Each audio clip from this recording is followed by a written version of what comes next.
Woo!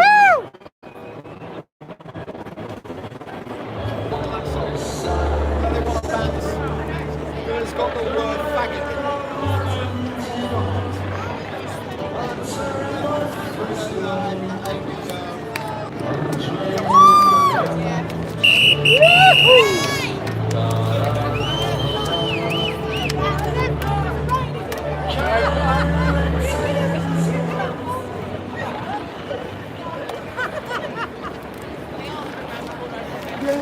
I'll see the flags. Where the underground side, this is the flag. Okay, ladies and gentlemen, welcome to Westminster. The marchers are just appearing and we'll be starting on stage here in just a few minutes' time. How I got out the front here, man. How I got out the front here, man. Fact. Is there any way I can, hey boss, is there any way I can get in there? Is there any way I can get through? How'd you get in with the guys? Woo!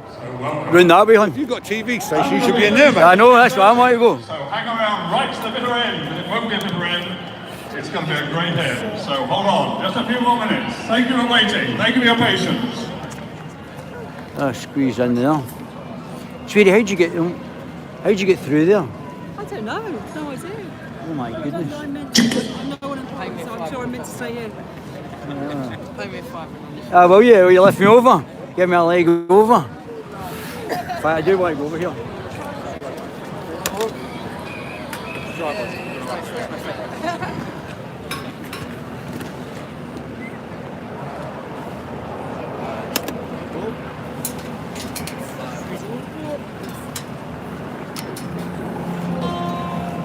How you doing, London?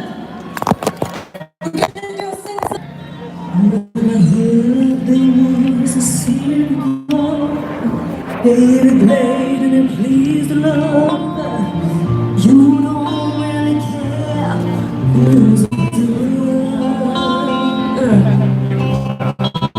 When it goes like this, the fourth, the fifth, the minor chord, the major lift, the powerful king composing. Hallelujah,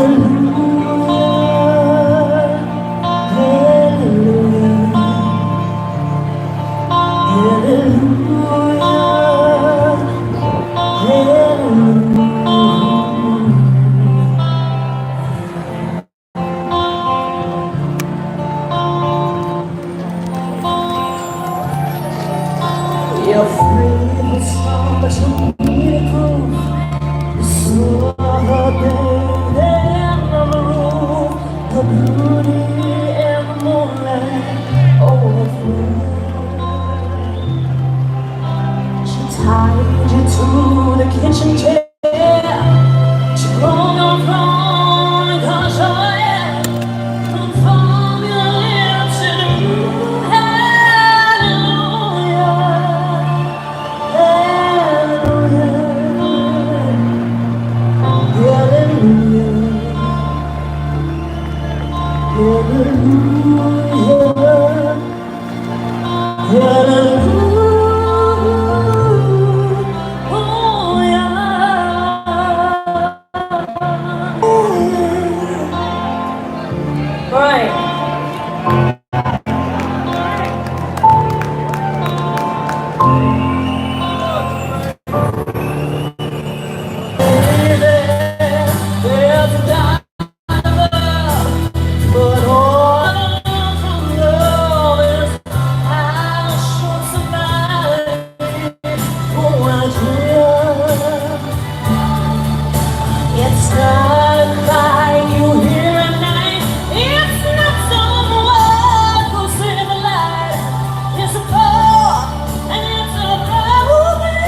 people because we love that so much. It's so much fun. And this time we're going to sing along. Hallelujah.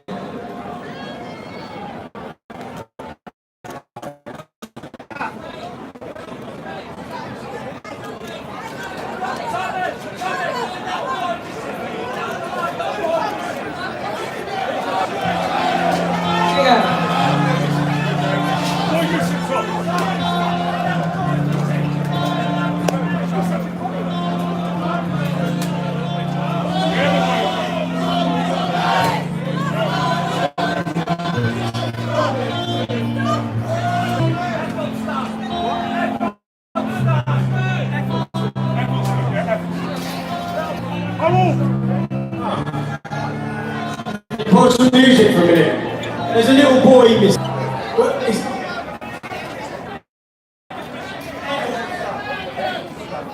Ethelston, a little laddie, a young boy called Ethelston. Your dad's here, mate, with your sisters. Come on. Get some shirts to get the family up.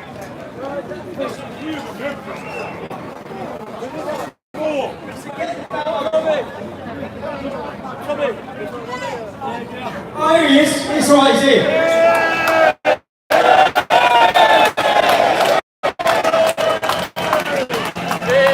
Come up on stage, man.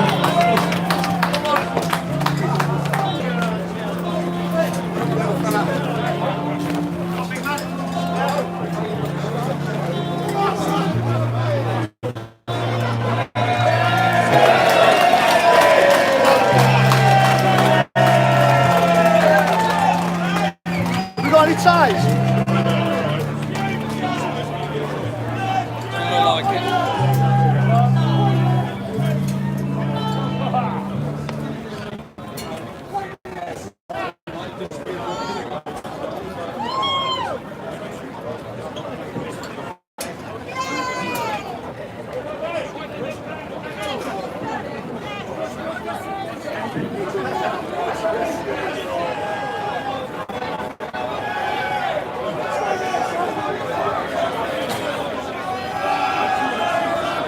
Okay, welcome to Westminster, Britain. Welcome to the Belly of the Beast.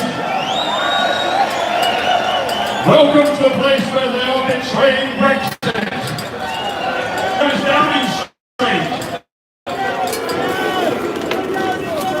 Guess who lives at Downing Street? The Prime Minister, Mrs May. Up there is Parliament. Betray Brexit, and all around us is Whitehall where they're betraying Brexit. Hang tight until I work out where they are. We want our country back. Stop betraying Brexit. I want to get that way.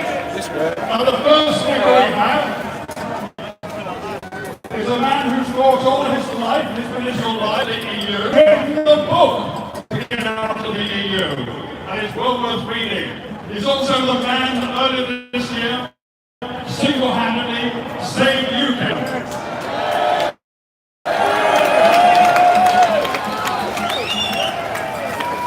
He'll hate me saying it, and he'll give me a good kicking afterwards.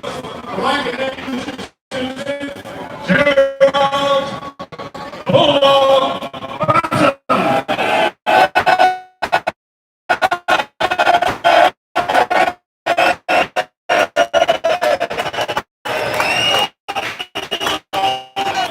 All here. Thousands and thousands of people come out to say they want a real exit from the European Union. What do we say to all of those who say, you shouldn't do it, you mustn't go out, there might be trouble?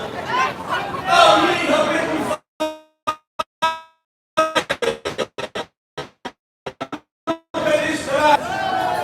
Now, what is the best definition of democracy that anyone has ever come up with? I think it was Abraham Lincoln when he said democracy is government of the people, by the people, for the people. Well, we live under a system which is government by the European Union, for the European Union, of the British people.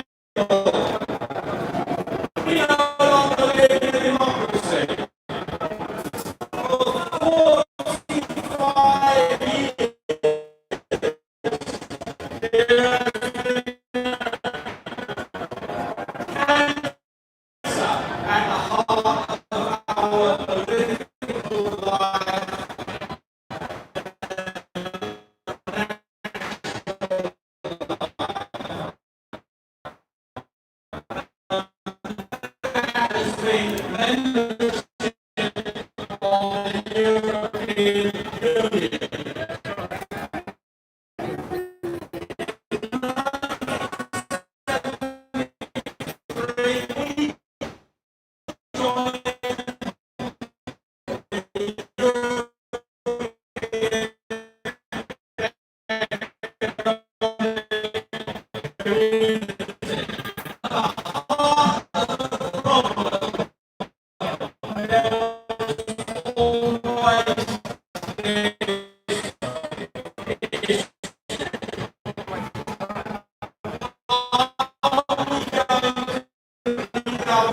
And more power was transferred to Brussels.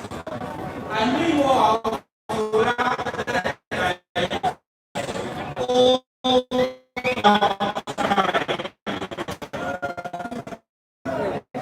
UKIP's central aim was always to restore democratic government to the United Kingdom.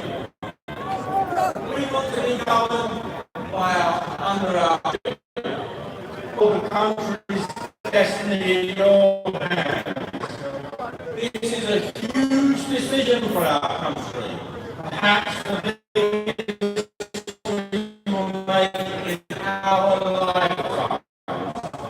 And it will be the final decision. Mr. Cameron concluded, quote, then we will. There will not be another referendum. Mr. Cameron have put it than that. Lying to us then, and we're being lied to again now. On the 26th of 2016, 7 million people voted for the European Union.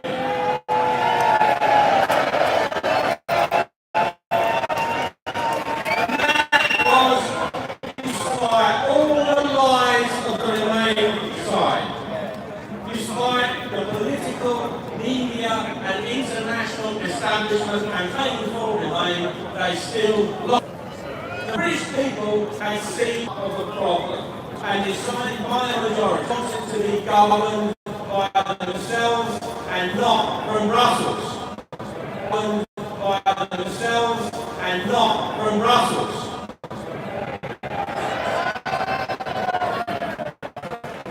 But that gave the establishment they expected to remain to live.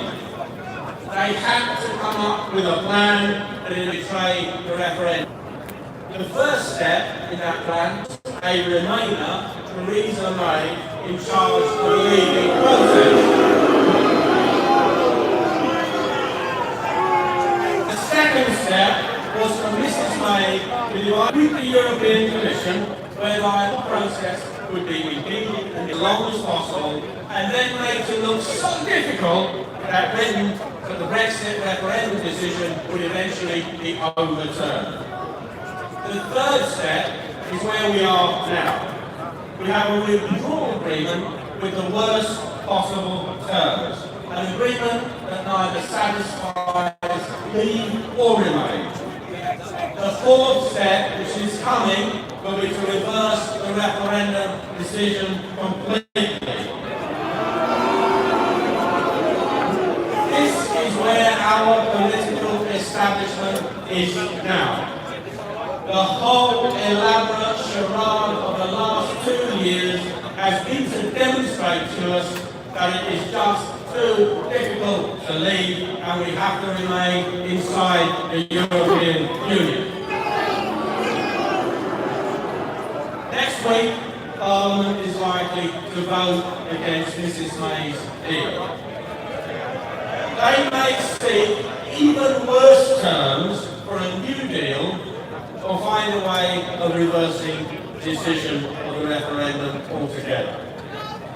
If Parliament does not take Britain out of the European Union, it will be the biggest constitutional crisis since the English Civil War.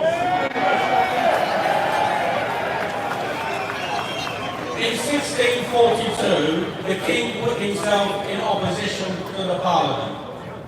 Parliament won and the King lost his head. If Parliament betrays Brexit, they will be putting themselves in opposition to the people. And if they win, you lose your liberty. My message and UKIP's message to Parliament is clear and simple. Dump the deal. And take Britain out of the European Union now.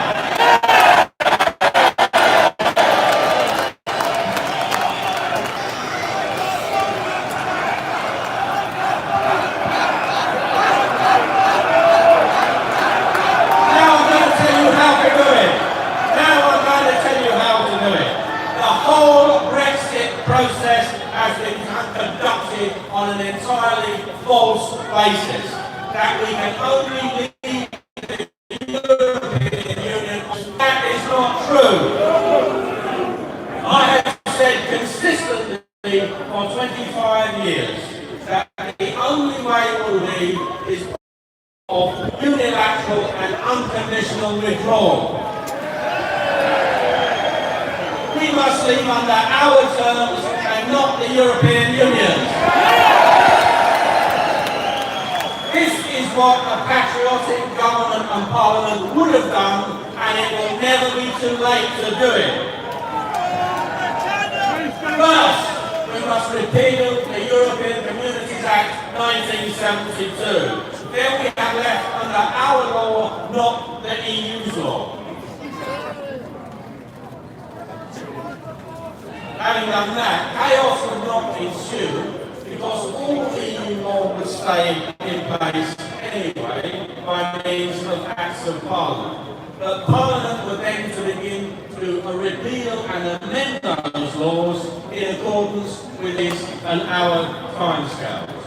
We can offer the EU continued tariff-free trade, or they can have WTO terms. It's their choice, not ours, but if we don't give them that choice, they can't make it. We could offer a genuinely reciprocal deal on citizens' rights. A deal that actually guarantees our rights as UK citizens on the continent as much as we have guaranteed their rights over here. All remaining issues can be approached in an order of priority and in a spirit of friendly but firm cooperation. And it's in the interest of the European Union to reach an accommodation with us. A patriotic government that have wanted to leave the European Union would not have asked the EU how it can do it. It would have told them how it's going to happen.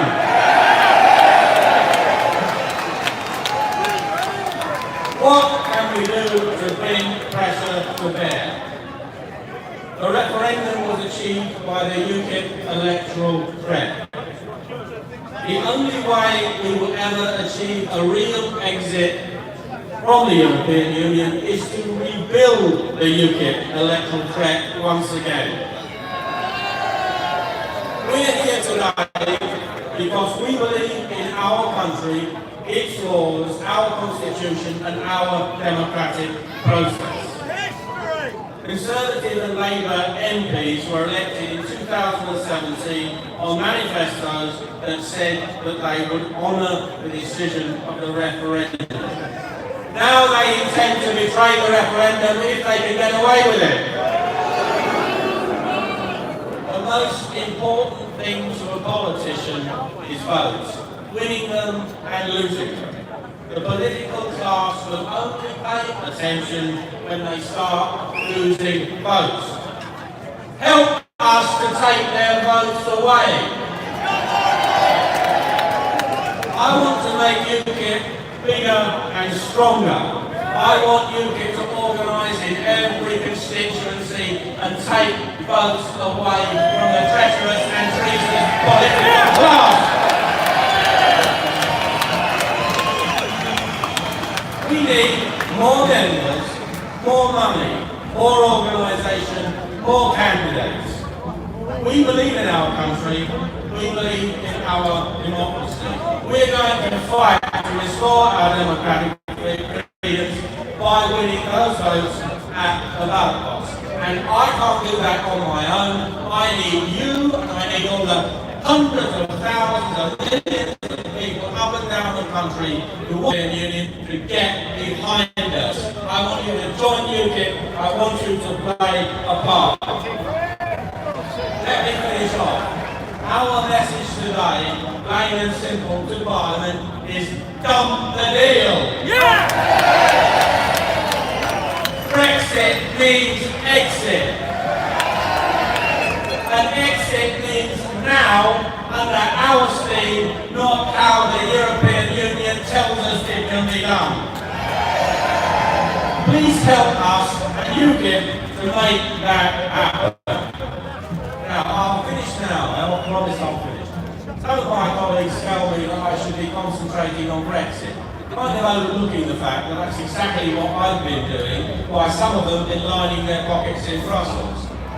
Well, I'll tell you what I've done. Not even I'm concentrating on Brexit, but I've even got Tommy Robinson to talk about Brexit. That's an achievement, isn't it?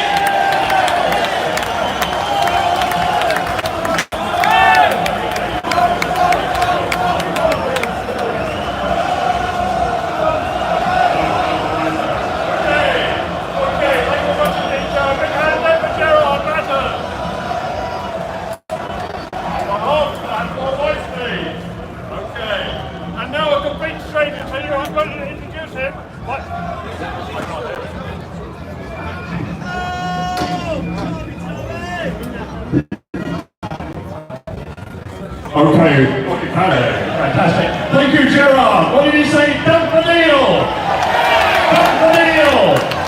Brexit means exit. Okay. Now, I have a complete stranger to introduce to you. So I've got a long list of things I need to tell you about him.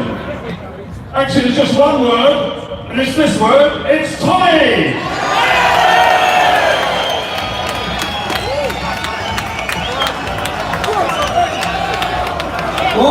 What a beautiful sight! Look at all these tattooed. First of all, what you've witnessed this week by the media and the establishment is fear. They fear this. They fear a movement that can be politicised across this country. I'm going to be honest as well. I don't want to seem like I am jumping on Megan. You know what? I was not one of the main campaigners for Brexit. I diverted all my time and attention to the Islamisation of this nation.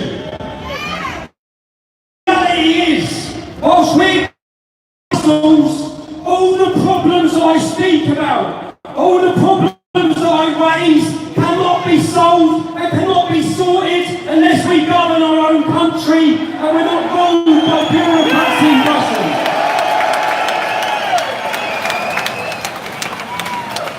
I also want to say a thank you. A thank you to UKIP. A thank you to Jeroboam. A thank you to Nigel Farage. A thank you to everyone who fought, because when I spent 25 years of their lives dedicated to bringing us that referendum. They dedicated their lives, they worked tirelessly, and now they're being slandered and attacked, and even to the fear-mongering, the complete fear-mongering this week, of violence at this demonstration, of riots, of thugs. And the reality is beautiful British people, the British public. And to be honest, up until this time, I didn't believe in democracy. I never thought they'd let us leave. I'm still not sure they will let us leave, but I never thought that vote would go that way. And when that wakes you up, and I had a lot of time to think even when I was in prison, we can't be on the outside, we have to be involved. And that's what this is about, and that's what this needs to be about. And many people, I know that Lord Pearson's here to talk today as well. What a legend. Do you know the entire establishment are against him? Same with Jared, you've seen many people resigning, many people quitting. And I hope that they see there was basic fear-mongering, just like us, Stevie. Complete fear-mongering. And if the government believe that they can get away, I said, wouldn't they? That they can get away with ignoring the vote of 17.4 million people. What they need to know is that all of these people who have travelled here on a Sunday morning, 2 weeks before Christmas, these people are ready to campaign, they're ready to join, they're ready to move to the streets whenever we ask them to. Well, I keep hearing them talk about the economy, and fear-mongering about it. I think most people I know who voted, they didn't think of the economy. They thought more about their culture and their identity.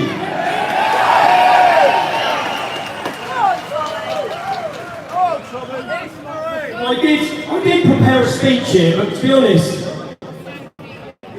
I'm going to leave the Brexit issues to the people who've been campaigning for 20 years and working tirelessly for it. And I think all of them, I think this week as well, the amount that must have been on Jared Batten this last week, and he's still standing here. That is a leader.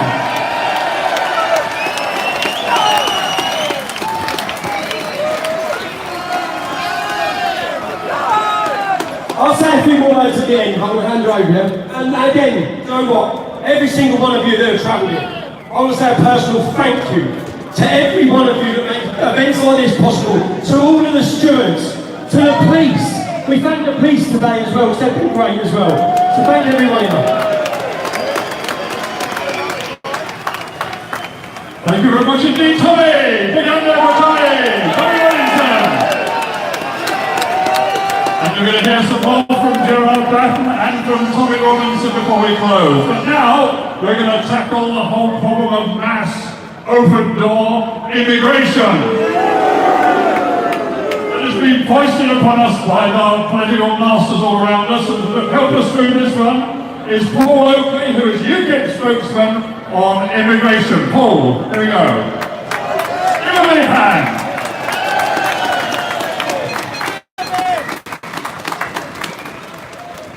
What a joy it is to look out on this crowd.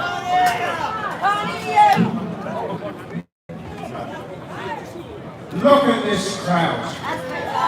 People of all ages, people from every economic background, health workers, teachers, servicemen. We have people here, brothers and sisters from the old Commonwealth, whose families came here generations ago. We have people here from the new Europe who have made this country their home. Every person here has one thing in common. They share the new consciousness which is emerging in the West. They share the new consciousness which is emerging in Europe, and it has nothing to do with loyalty to the European Union. Let me tell you that. It is December now. We are entering the coldest and darkest part of the year. And we are also entering one of the coldest and darkest parts of British politics of all time. Because this week, Tuesday this week, two things are going to happen. First of all, heads of state from around the globe are going to descend on Marrakesh to sign up to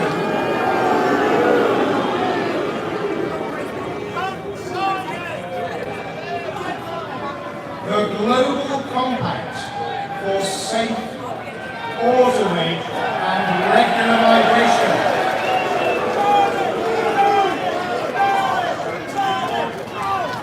In case you haven't heard, this declares migration to be a human right. It does not distinguish between legal and illegal immigration. It asks for a whole society approach to immigration. And here is the frightening bit. Governments will have to promote independent, objective and quality reporting and stop allocation of public funding or material support to media outlets that tolerance and other forms of discrimination towards migrants. The worry is that they are actually going to criminalise any criticism of mass migration. Countries that have pulled out already include Hungary, Poland, Bulgaria, Italy, Croatia, the Czech Republic, Austria, the Dominican Republic, Israel, Slovakia, Switzerland, the USA, and Australia. Some people like it though. It has been said, quote, migration is a global reality and it makes sense to have a global approach. Well, that came from the Immigration Minister of Canada under Justin Trudeau. His name is Ahmed Hassan. Oh, his maid likes it as well. And on Tuesday, she's going to get up to even more wickedness because she is going to be putting her so-called Brexit deal before Parliament. It's going to be voted down. And that was her plan all along, wasn't it? Because Theresa May voted Remain. And this woman is not stupid.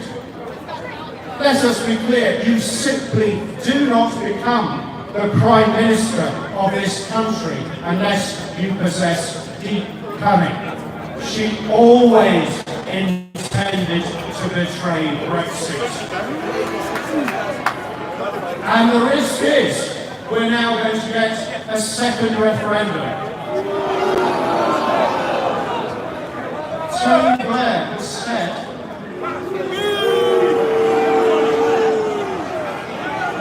that if there is a second referendum, that will settle matters for once and for all. Oh no, it won't. We will never accept our continuing membership of the European Union. And let me tell you this, in times of national crisis, it is customary to refer back to the giants of our culture. Henry V, Horatio Nelson, Winston Churchill. And with this in mind, I say, beware, Ramonas, for our strength and our courage comes from the example of the Terminator. We can't be bargained with. We can't be reasoned with. We don't feel pity or remorse or fear. And we absolutely will not stop ever until we get hard Brexit. Thank you.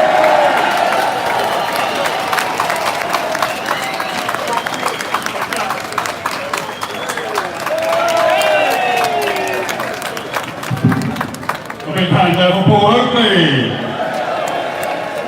Okay. Don't worry, guys and girls, the army's here. It's Simon Bean. He's been talking about defence and the betrayal of our forces. Simon. Hi guys,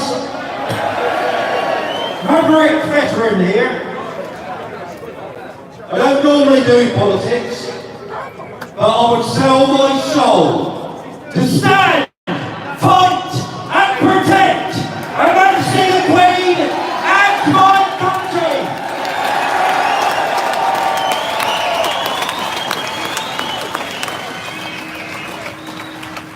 I've got just 5 minutes to inform you that military unification is being carried out under the UK government agreeing to EU defence structures. PESCO being one of the acronyms. There are many more making up the EU MOD. Military union is an absolute single point EU command and control concept and system, and it will want to take over Her Majesty's armed forces. The government refuses to speak out about the military union, and policy is decided away from Parliament behind closed doors. However, we know is going on, and I would like to publicly thank Major General Julian Thompson, CB, Royal Marines, Rear Admiral Roger Lane Knott, CB, Royal Navy, Brian Gerrish at UK Column, and my good friend David Ellis, Director Strategic Defence Initiatives UK, for exposing the government on this subject and guarantee my support in continuing the fight against military unification. It's time to get the lid off this issue and inform the people of this country of what's being discussed behind the closed doors. European military cooperation has been talked about since 1948, 1 year before the formation of NATO. 70 years later, it's become reality. Mrs May's government has committed us to full military union under the guise of security, and includes all the armed services. That's tri-service plus security services, including the SAS, MI5 and MI6. The union will be under a single point budget and a single point command and control. This isn't a partnership like that of NATO. It's a single point of control of everything in our inventory, from boots to nukes. It will give Eastern European landlocked countries access to our navy. It will give non-nuclear countries access to our nuclear arsenal. At present, when our armed forces are reviewed, reformed or rearmed, the MOD and its associated branches take care of the detail. However, under military union, armed forces reviews will be open to scrutiny and final word from the European command structure. If you're thinking this will never happen, let me say, it already is.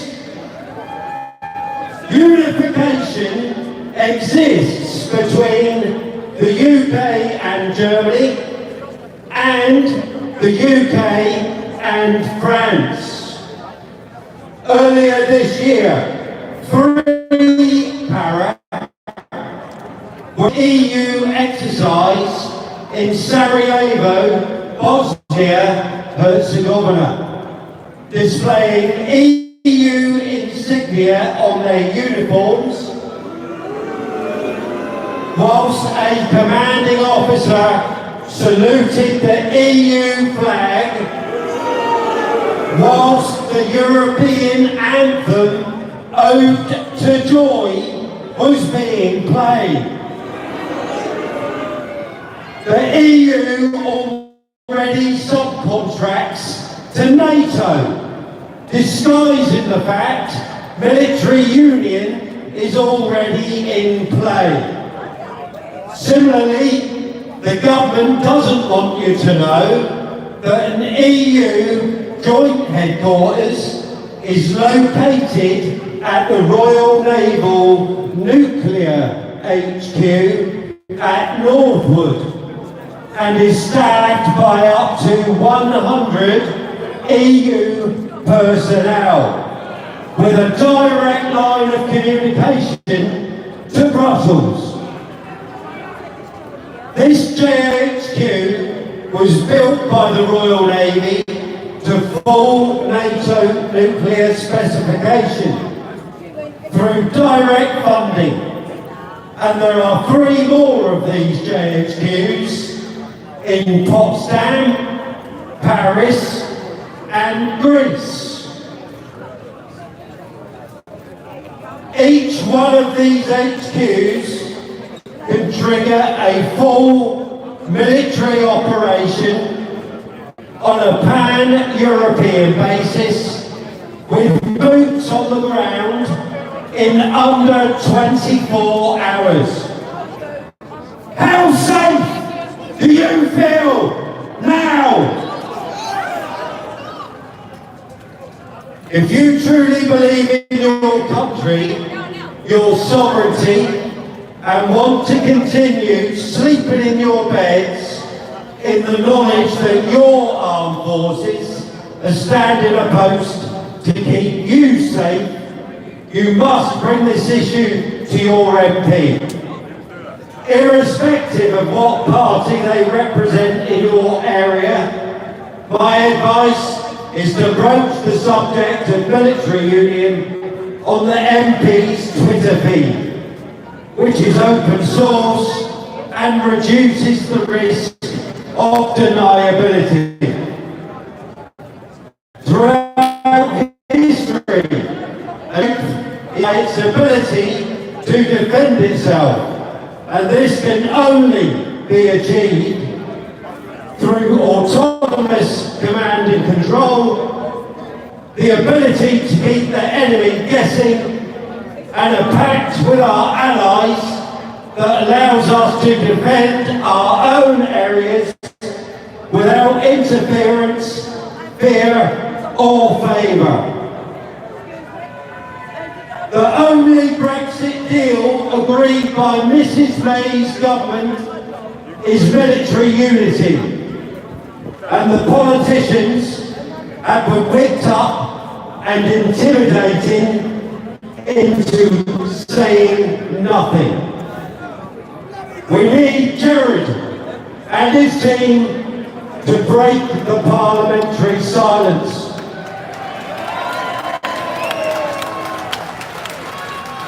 If you want your defence taxes to stay within the UK, if you want to protect British defended jobs for British people and prevent our defence industry being stripped down and sold off abroad, you want the British Armed Forces, our islands, must wake up and do your part to oppose military unity before our deceitful and morally corrupt government tosses us into the cauldron of full military unification.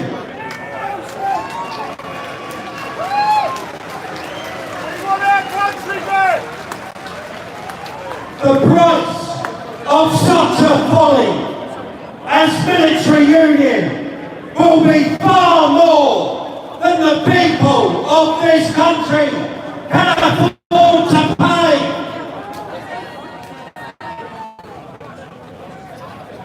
Thank you. Merry Christmas. Stay safe.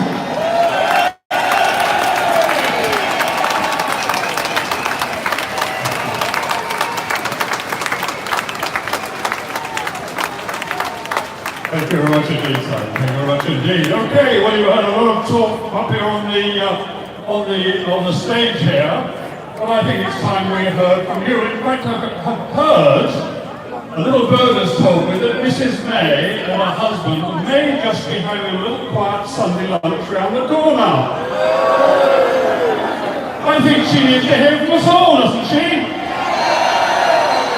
So let's tell her what Brexit means. Brexit means exit! Brexit means exit! Brexit means exit! Come on, louder!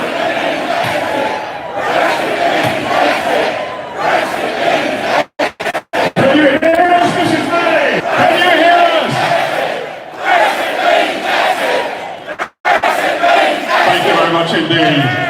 Nice to see you exercise your lungs too. Okay, the next speaker we have is a well-known YouTuber, and like all of you, he is always politically incorrect, because we like to do that, don't we? And he likes to fight for free speech. It's Simon Becker, also known as Carl Benjamin. Come on. Thank you very much, everyone. Everything else is a bit serious, so I thought we'd take a few minutes to laugh at the woes of the European Union, if that's okay with you, chaps. Not going brilliantly, is it? How's the Jupiterian presidency in France going, Mr. Macron? Good to see the yellow vests represented. You know, yesterday they had the European Commission barricaded by the police because of a revolt in Brussels. Very interesting times. So, I don't know whether they're paying attention, and I don't know, aim this to the communist remainers that are behind us. How are things going in Europe? How is the right-wing populist movement that you're breeding all across the continent going to affect the European Union? Are they looking at their poll results? Macron's Paris is in flames. This whole project looks like it's about to fall apart.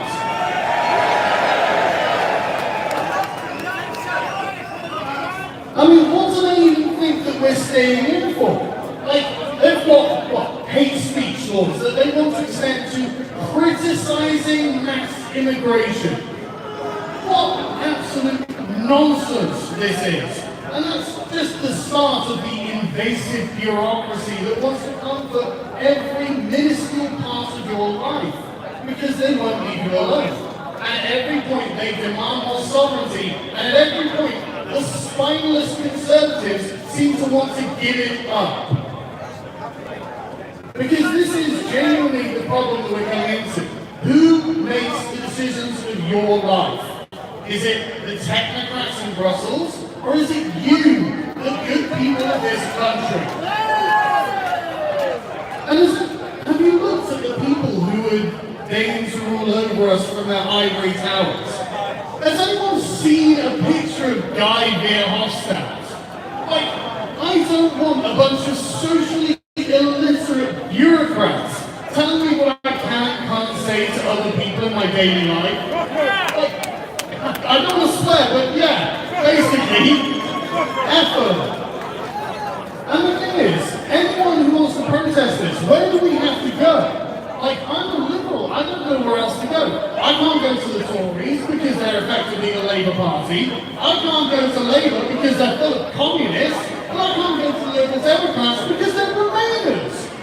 Aren't Remainers at that? So what else have I got to go other than UKIP? for us. So, I won't monopolise any more of your time.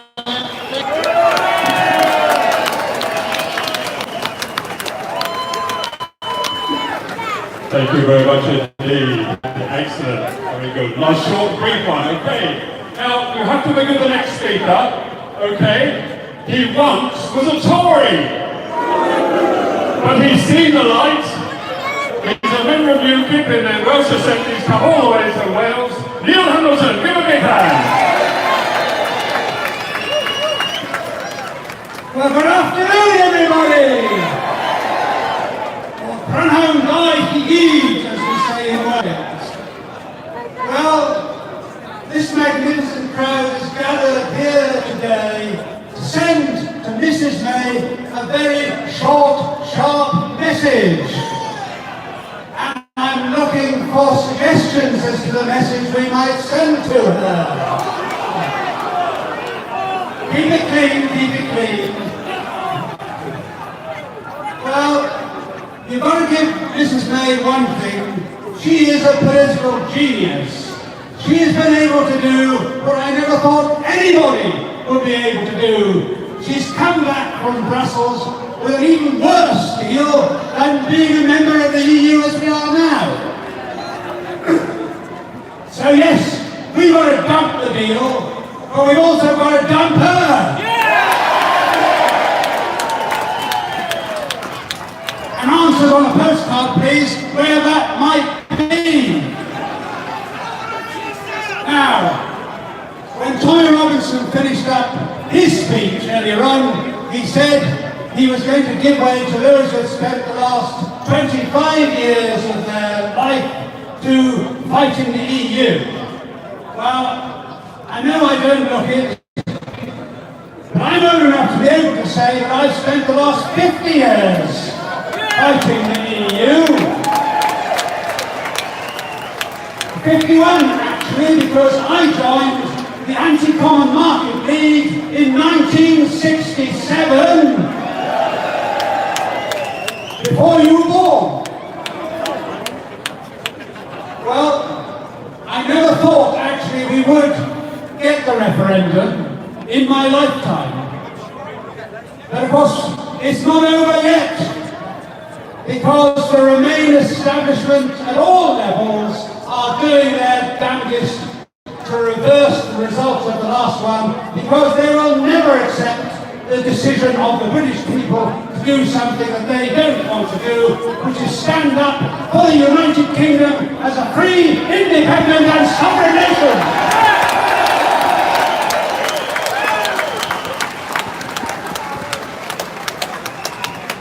Because the people are ultimately sovereign. That's what democracy is all about. Well, Wales voted to leave the European Union as well in that referendum just over 2 years ago. And listen to the results in some of those old mining valley constituencies where the Labour Party has been used to weighing the votes rather than counting them in my lifetime. The Rhondda voted 54% to leave. Portoma 57%. Torvine 60%. Ebbw Vale 62%. Every one of those constituencies is represented by a Remainer Labour MP. Every single Labour member of the Welsh Assembly voted to remain. Every single Plaid Cymru Welsh Nationalist member voted to remain. The one Liberal Democrat who survived the last election voted to remain. And 7 out of the 12 Conservatives voted to remain.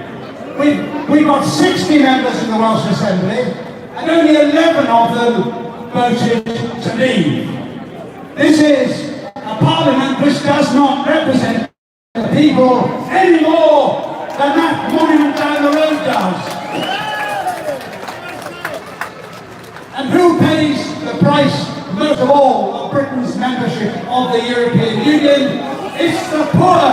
It's those at the bottom of the income scale, those who've been left behind and are forgotten by the fat cats in their air-conditioned limousines and flying around the world to pointless talking shop conferences like Marrakesh and living the life of Riley and the rest of us.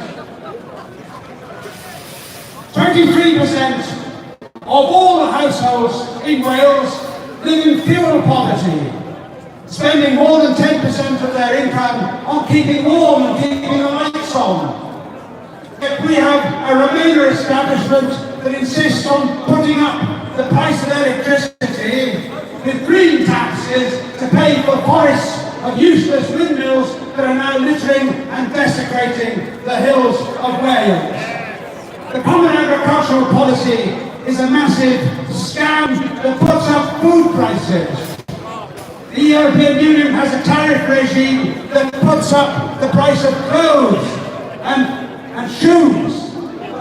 And of course, we have unrestricted immigration that is pushed down, especially for those at the bottom of the income scale.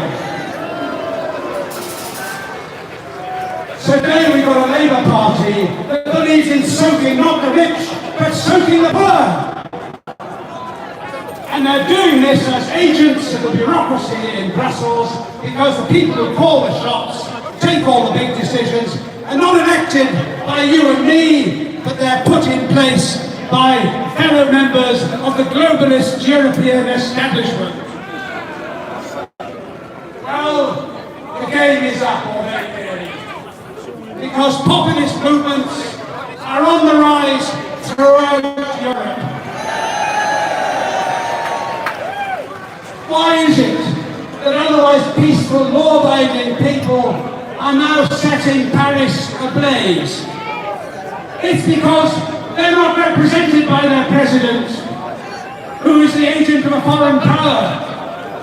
As all the leaders of the political systems throughout Europe who support being members of the European Union are. And we're here today to tell them, your time is up!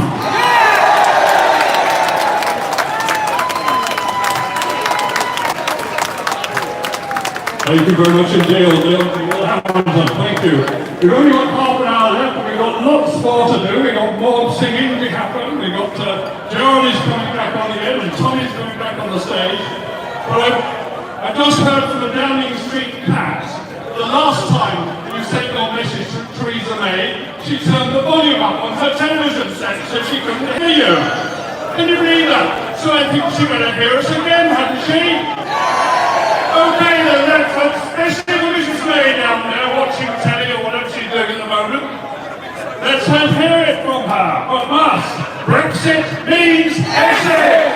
Brexit means exit! Brexit means exit!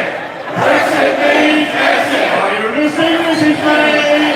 Are you listening?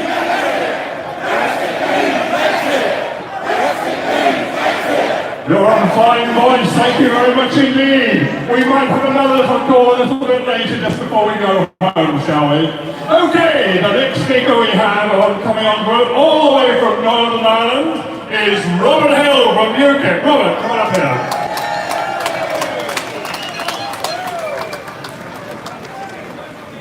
Thank you, folks. Just want to let you know, first of all, that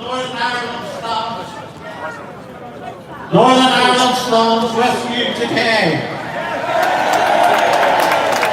as we face the most treacherous deal ever done to the UK.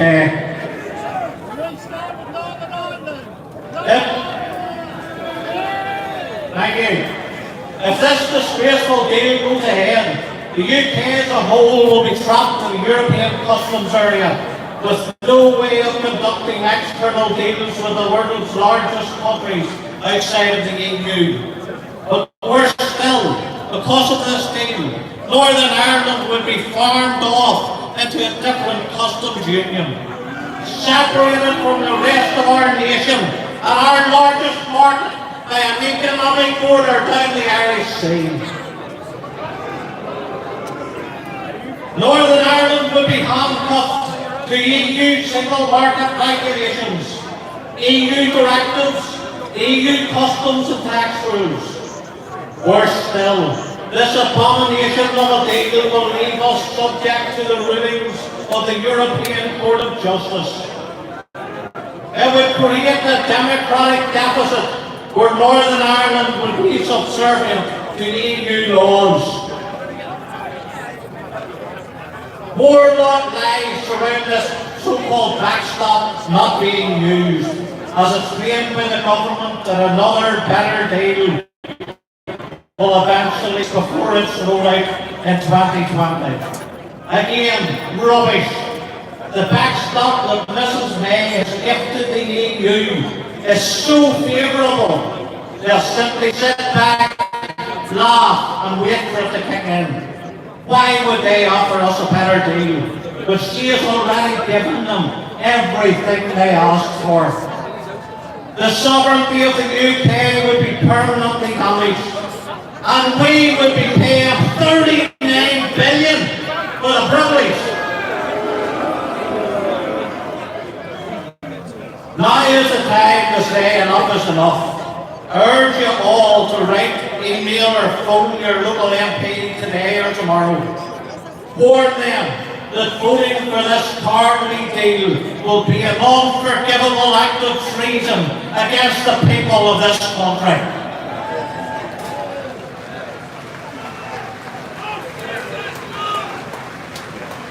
The Conservatives have lost all credibility in the handling of this betrayal, and the champagne socialists of the Labour Party left the ordinary people behind many years ago. We need to leave now, and we need to have the guts, the determination and the integrity to face down the EU and wipe the smug grin from their faces. In any future negotiations, we need true patriots like Jared involved to ensure we get the deal we deserve as the 5th largest economy in the world. The United Kingdom should not be begging for scraps from the EU. We should be telling them how we are leaving and then re-establish ourselves as a global power once again. That's what Jared and UKIP have been calling for the last 25 years. But the truth is, the fight for the nation has never been more important than it is right now. It's time to send a loud and clear message to the EU, the Remainers and those who want to break up this great nation. Every part of the UK stands united. We believe in the kingdom. We will not be divided. We are not for sale.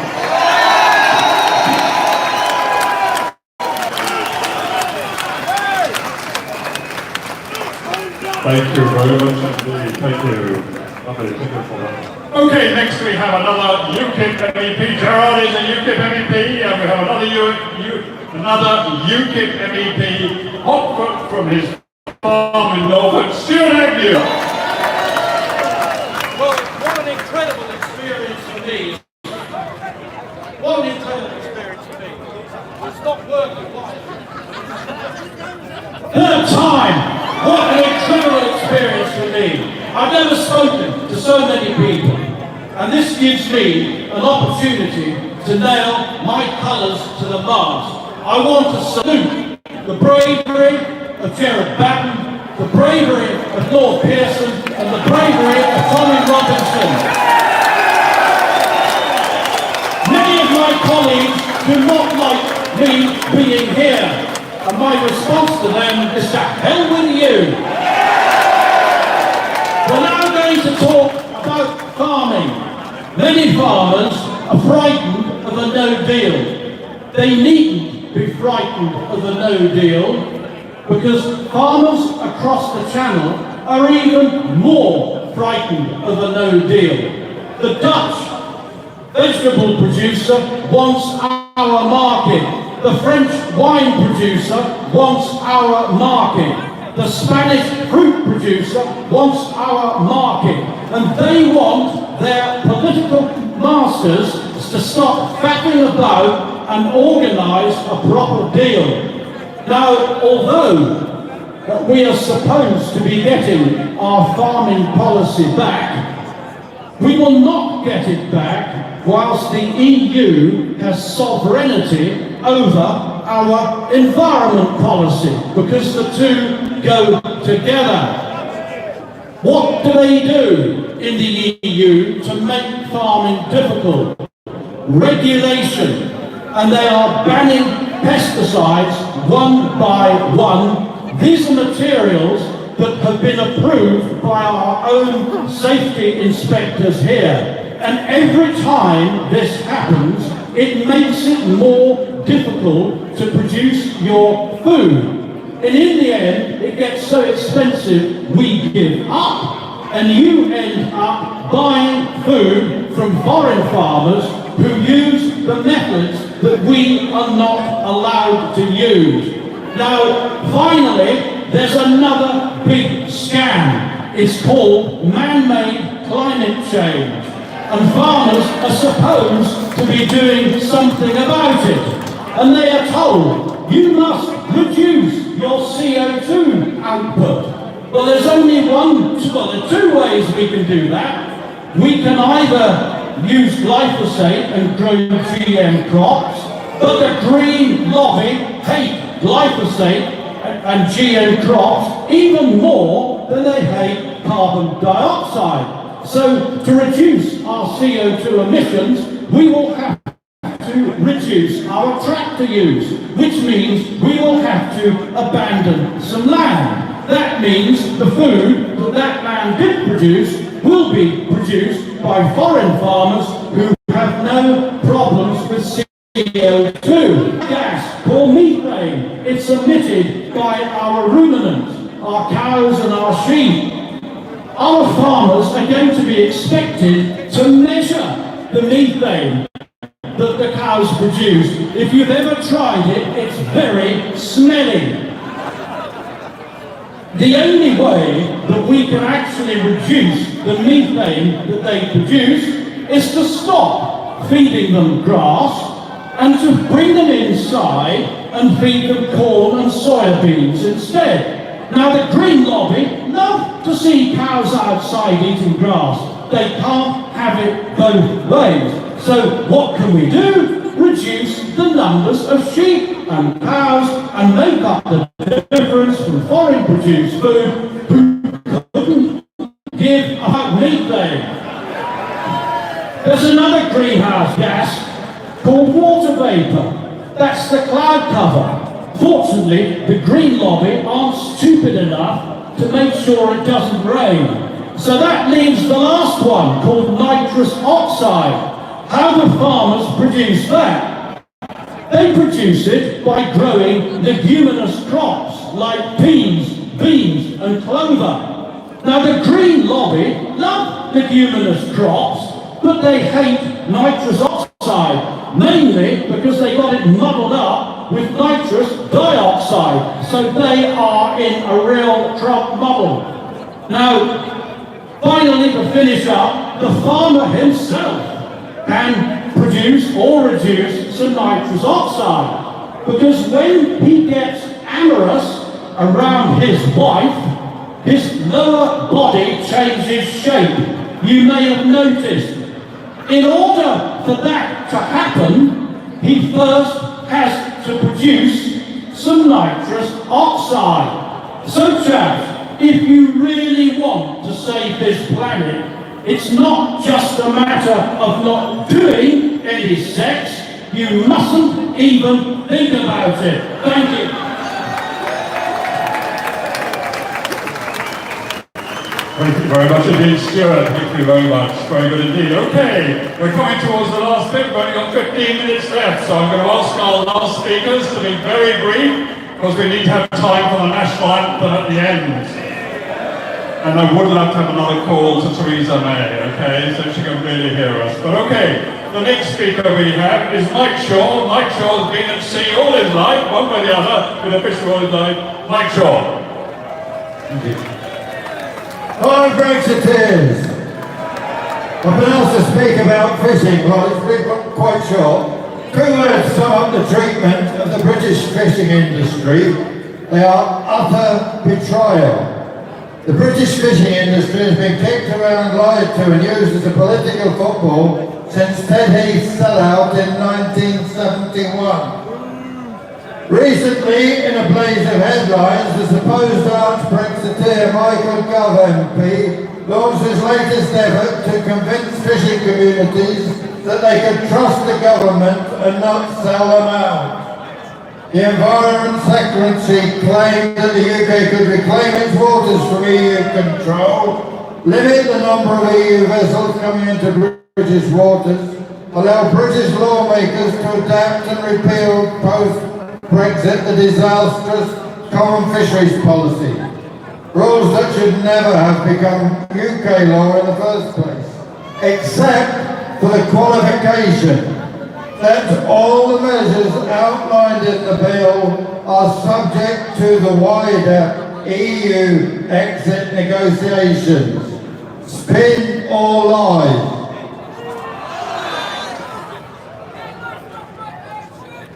While Gove is sending his press releases and talking of reclaiming our waters, he is at the same time acting as May's lapdog in agreeing to honour the 2019 quotas decided at this year's December Council. Is that taking back control?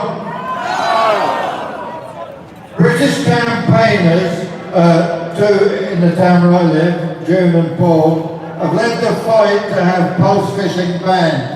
I don't have time to talk about pulse fishing, but please go home and Google it.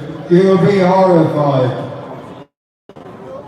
MEPs have voted to outlaw electro-pulse fishing, but the EU could not care less for the democracy of the will of the people, as you've been told. The whole bloc is organised on the concept of maximising profit for the few, and MEPs voting to ban a practice the EU has invested in can be stitched up, re-voted on, or just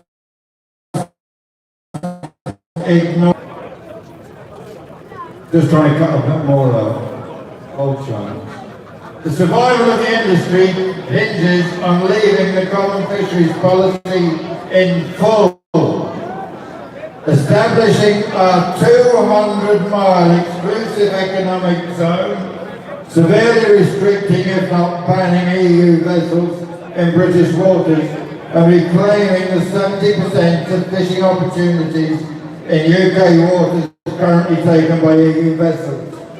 After Brexit, the British government should be purple and yellow. Should be using a bespoke tailor-made system that suits our fisheries and prioritises all British fishers. This national asset could be worth up to £6.4 billion per annum and would benefit even the Treasury. I'd just like to finish up now by cutting out another chunk and just going straight to Brexit is our time and our opportunity to right some of the wrongs of the past, get fishers fishing once again. UKIP in government will ensure this. Thank you.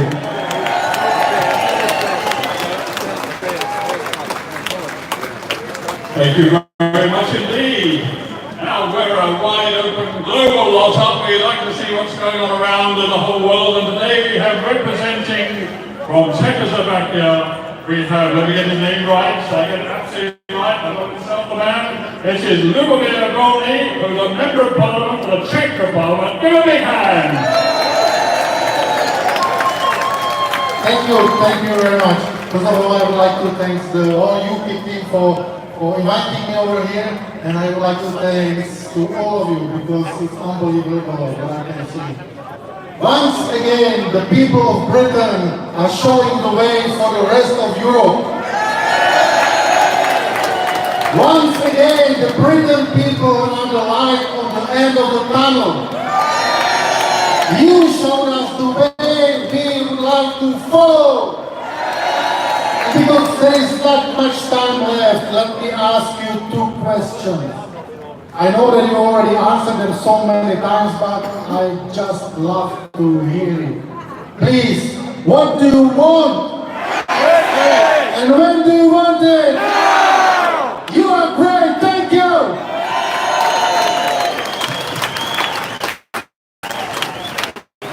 Big hand, a big hand. Thank you very much indeed, little bear. Thank you. Okay. Now I have another delightful Liz. Go on, Liz. I think she's going to talk about police and crime. Liz. You need a woman. That's what you need. But the woman you need is not in number 10. Okay? Right. Two very, very quick words on criminal justice. We here are innocent until proven guilty. In the EU, it's the other way round. And under harmonisation, we will end up under their rules. So, out, out, out.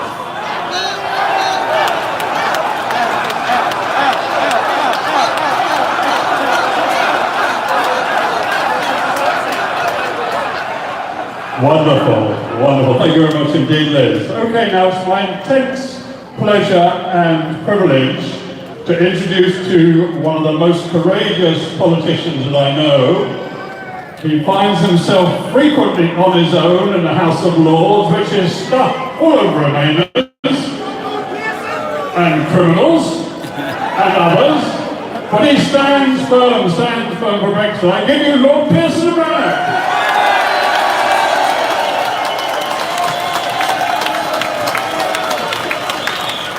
Ladies and gentlemen, thank you all for making the effort to come here today. I haven't really got much more to say, except to confirm what Gerard has said about you. And that is that our politicians are really only influenced by votes and the prospect of losing their seat. I know, because I live amongst them. A march like this is wonderful. A wonderful demonstration of what the real people of this country feel.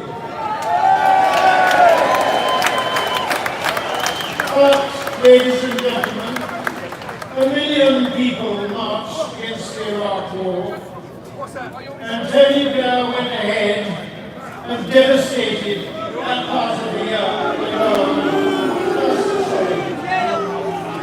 So, if you really want to change things, you must have a political party which will do what you want. And the only party available is UKIP. It isn't just the seats in the Commons and local government that we need to win. It is also the influence we can have for the next general election in the marginal seats. Personally, I hope that UKIP will be strong enough to deny a large number of those seats to Mr. Corbyn and to socialism. Because socialism is always the enemy of real people and the working class. And finally, ladies and gentlemen, to the picture beyond Brexit, we only have to look at the cenotaph just behind me to be reminded that over the last 104 years, in their thousands, in their hundreds of thousands, and yes, indeed, my friends, in their millions, good British and Commonwealth people have willingly given up their lives for our priceless freedoms. And paramount and paramount amongst those freedoms is the freedom to make our own laws. Ladies and gentlemen, we want that freedom back.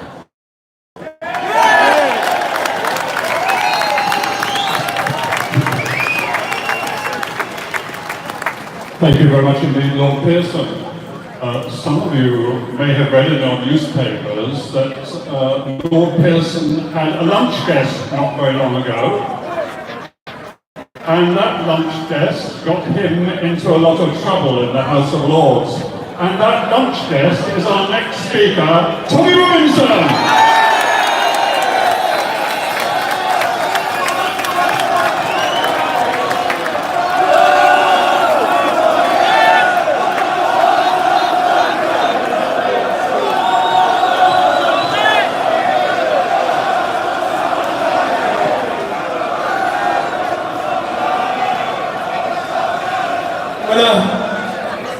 First of all, I just want to say thank you again. Thank you for your impeccable behaviour all day.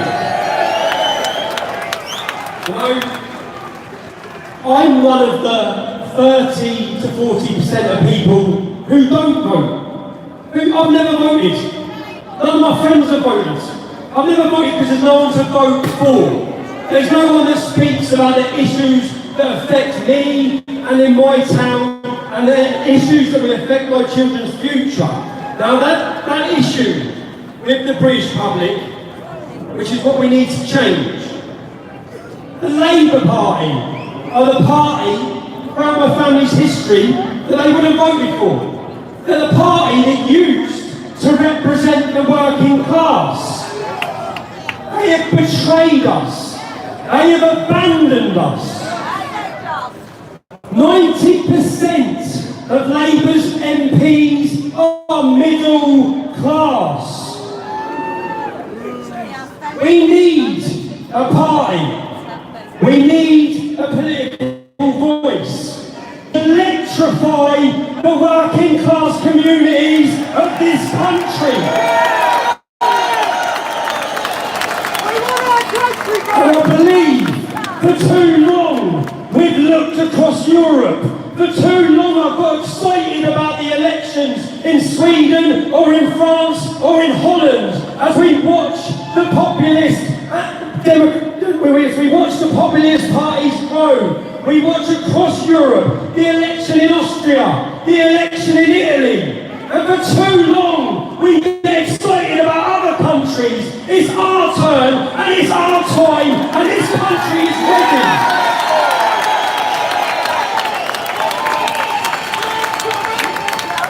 And I'd like to ask as many of you, I know you've spent your money coming here.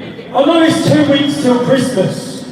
I want to ask as many of you to join me with what I'm about to do. I'd like to ask you to go on your phones. It's the price of a beer. The only way that there can be a political option is for the public to support it, back it and join it. That's the only way. The only way. So I've got my phone out, we've got UKIP's website. I know everyone's on their phones videoing, but I'd like as many of you as possible to get your phone out. It's £4 a month. It's the price of a beer. The price of a beer in London anyway. And join through the membership with UKIP. If you're watching this at home, do you know what? Jared's put his neck on the line for his personal self. There's been, I believe, resignations all week from UKIP. To all the people in UKIP who are worried, don't worry because the cavalry has arrived.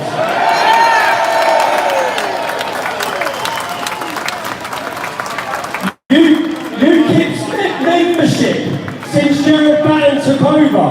When you hear of the talk of a vote of no confidence, their membership's gone up 25% since Jared took over.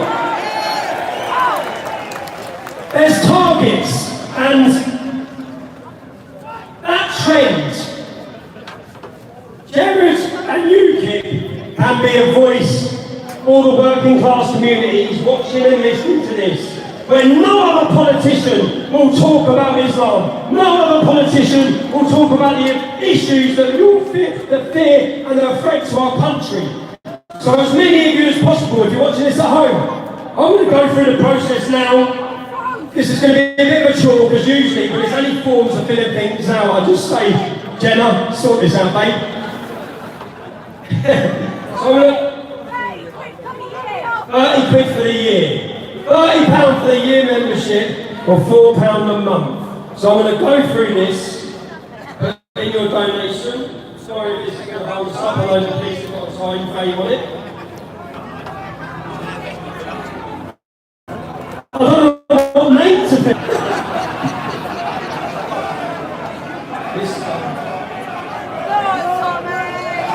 If you're watching this, please do it as well. Anyone out there, please join. Let them see a growing trend of membership, and it will strike fear into the establishment.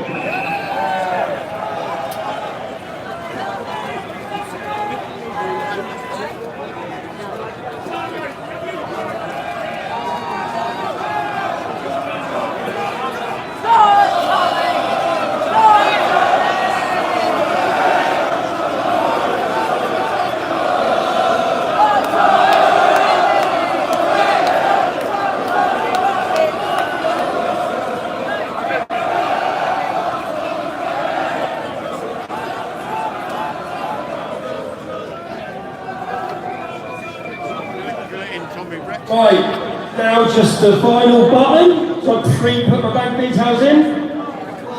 Declined!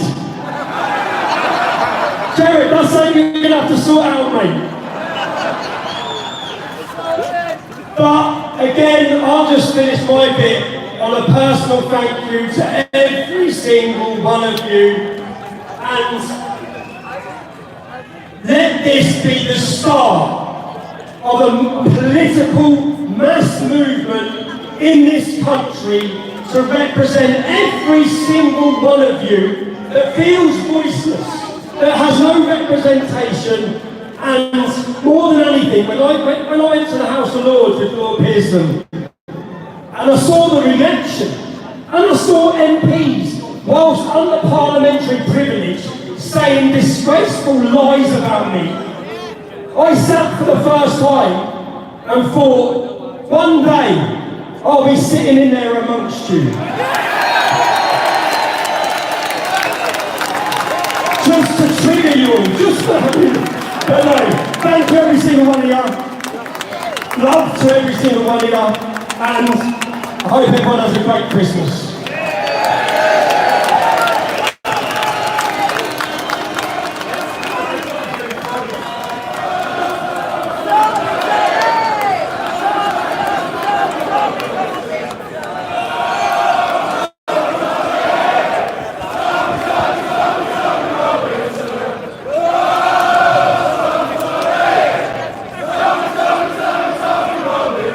Okay, thank you very much indeed, Tommy Robinson. I think before we have our last speaker, I think Mrs. May needs to hear from us again. Is that all right? Okay. Now this time, I really want to hear you. I want to hear the people right up the back. I want to hear people right up the front, okay? And the chant is, Brexit means exit! Brexit means exit! Brexit means exit! Brexit means exit! Brexit means exit! Brexit means exit! Mrs. May, can you hear us? Okay, our last speaker is once more big hand for Gerald Bullock Button. Well, everybody, I'm not going to keep you long. I think some thanks are in order. I'd like to thank all of you for the time, trouble and expense that you've outlaid in order to come here and make this such a great and successful event. I'd like to thank all the speakers, some of whom, like Ludmir, have come a very long way in order to take their 5 minutes to you all. I'd like to thank those colleagues of mine who had the courage and the decency to actually support me.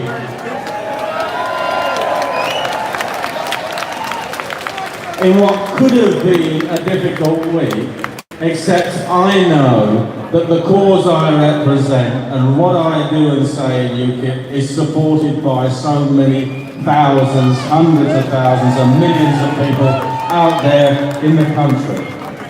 Somebody said, I can't remember who it was now, that we shouldn't do this meeting because it was going to be attended by a lot of bald, tattooed folks. Well, I said, at least I'm not bald anyway. Not bad for 64, really, is it, eh? Well, I've had a great time. I'd like also to thank the police who've done a great job in getting us from Marble Arch to here. And sincere thanks to everybody that's actually helped organise today and for Alan doing the comparing. I'll finish off. If we don't leave the European Union soon and quickly, we know what our future holds. More money into the EU, billions. All our laws in the EU. Open borders to millions of people, not just from the EU, but from the whole world. And a common European army. And God knows where that will lead us. I would like to say, leave you with this thought. A faint heart never won a fair Brexit. Help me help you. We hand over to our button and UKIP. Thank you all very much indeed. Many of you have come a long way, many of you have marched a long way, many of you have stood for a long time here.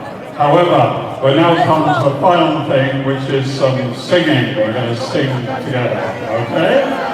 Unfortunately, the next one is not bald, has not got tattoos, and indeed isn't male.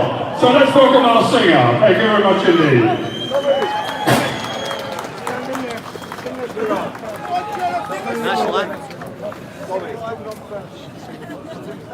Sing this for me on first.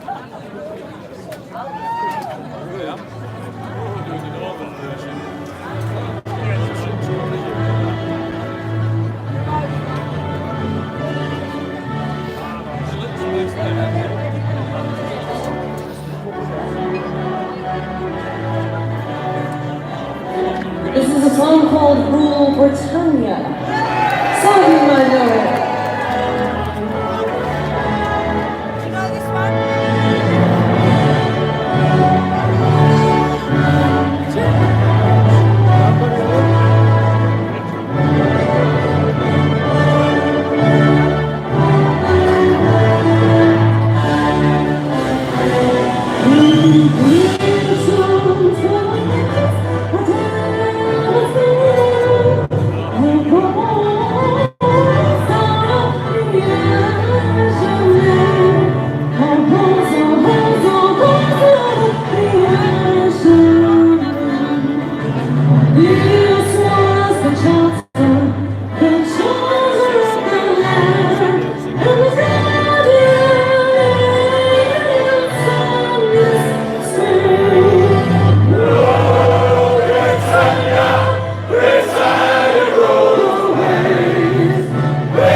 policy.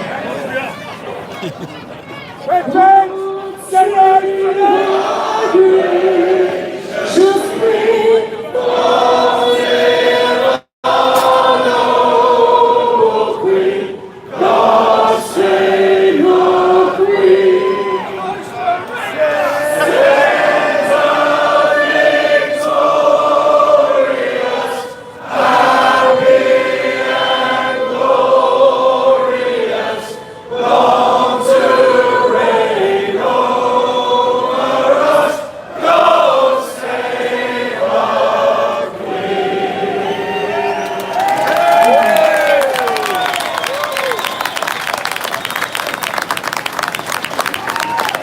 Goodbye, God bless you, have a very Merry Christmas and happy journey, safe journey home.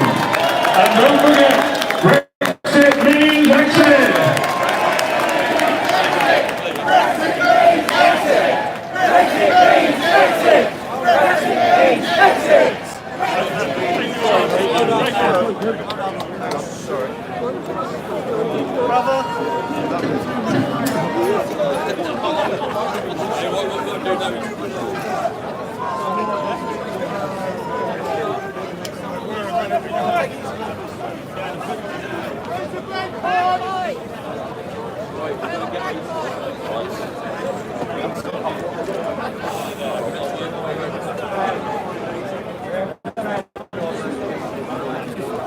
Hold on, man.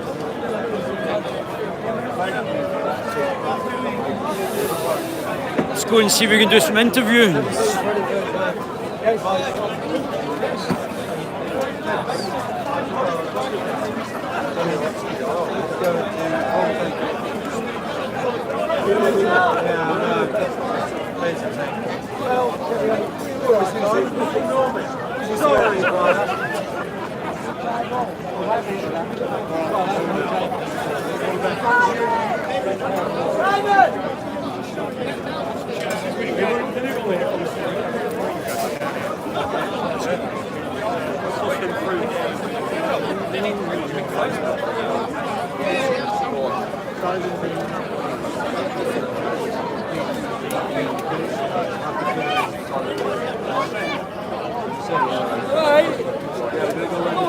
Back behind the stage.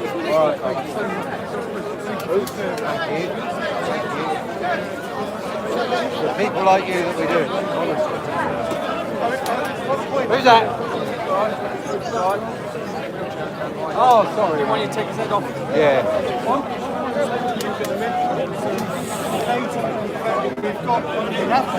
Yeah, well, Right, let's see if we can get round the back here and do some interviews. military union. Let's see, sneak in here. Right, to-ho, here we go.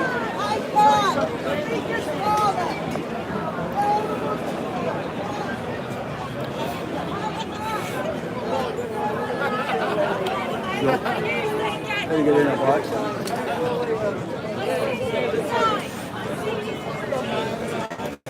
Straight off, are you? Yeah, where are you going? Watch your WhatsApp. What's that? Watch it for the next 20 minutes. Mike, I've got to get some battery. If I don't, I'll see you on the 26th. But yeah,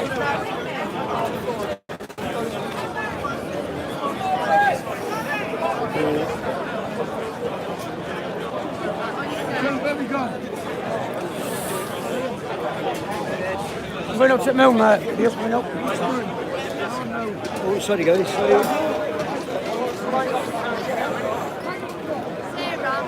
Right, we'll sneak round and see if we can get some interviews done.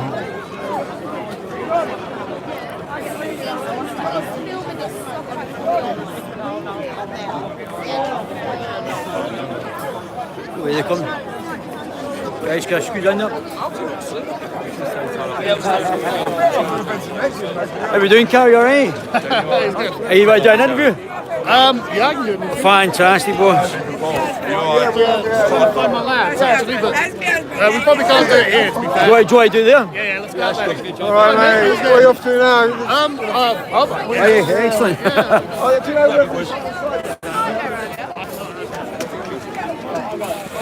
So, we've got Carol Benjamin. I hope you let me know if this mic's working okay. I've got, here we go. How you doing, buddy? Okay? Sorry about calling you in the middle of That's okay, don't worry about it. No, you can call me anytime.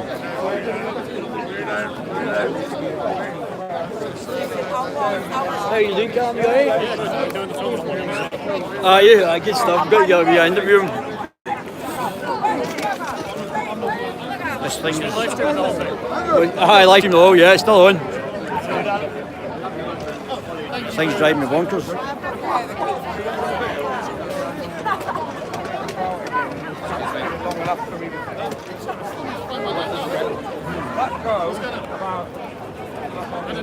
This thing's not... Yeah, it was good, it was great. Where you want to go? This way? What's that, buddy?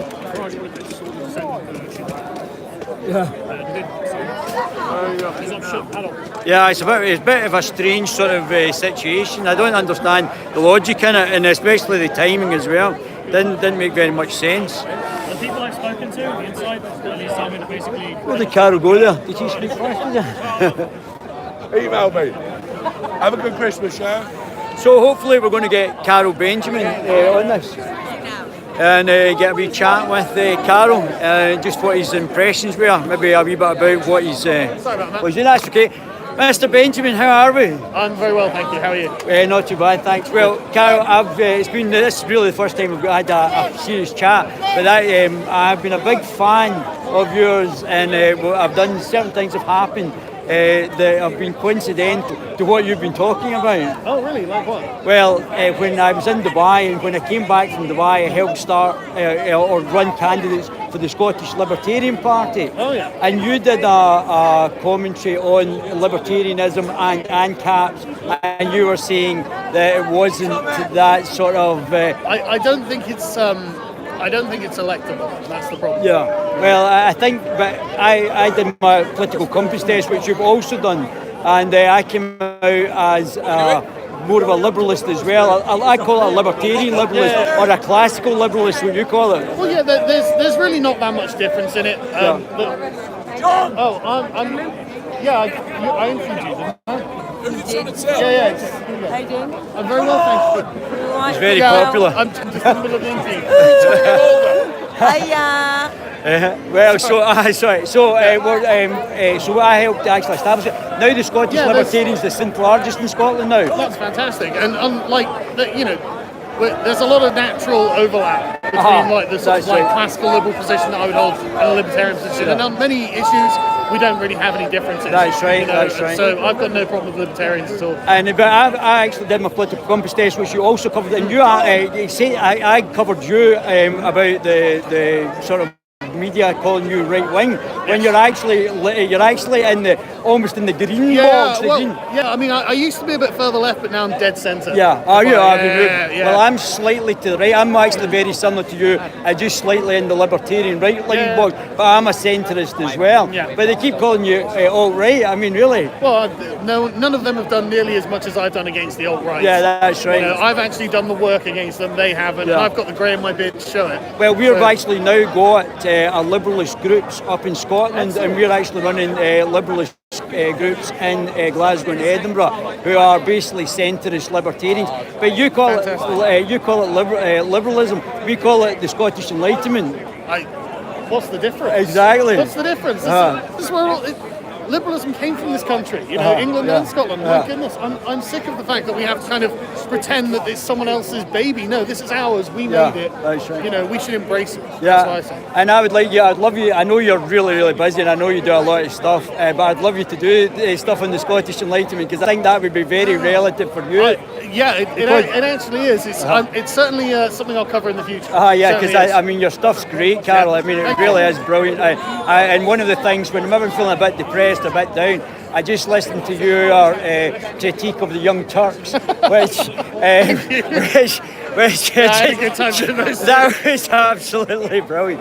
It cheers me up no end to watching. I love the guys as well. They're funny, but they're so satirical. They don't realise they're satirical. Yeah, the problem is they're in their echo chamber and they don't talk to people who disagree with them at all. And if you sit like that, you're going to find yourself getting more and more isolated intellectually. Yeah, well, I mean, I hope you are going to come up and you and Dank are going to come up and do some speeches up to the Scottish Liberals. Yeah. We'd love to get. I spoke to Marcus at his trial.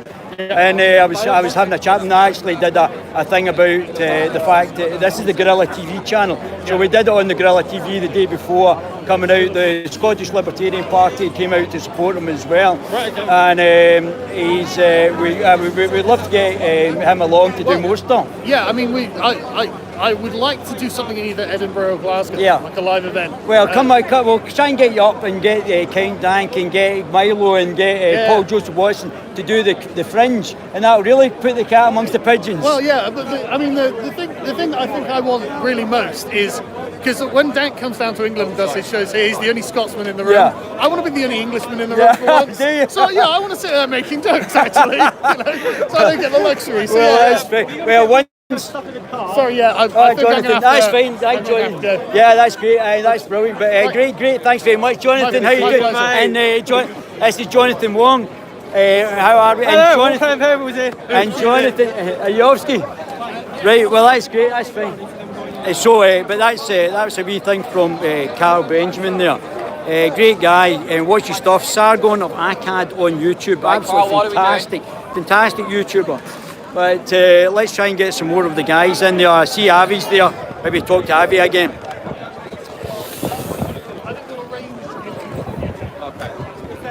Let's go and see if we can sneak in. Wow, Avi, sorry, don't worry. Hi guys. Oh, hi guys, how are you doing? Thanks. This is always unkept when you're trying to manoeuvre a tripod about, holding a tripod, sneaking into places you're not meant to be going.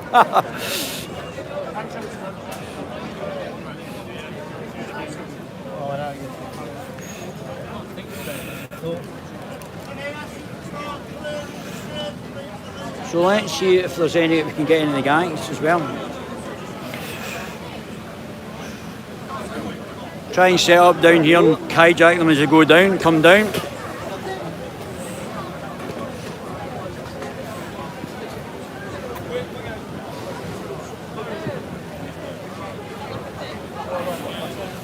Woo. So, I don't know whether to go up on stage, get Jared Baton again. I know some of the veterans have gone down Wetherspoons down that end.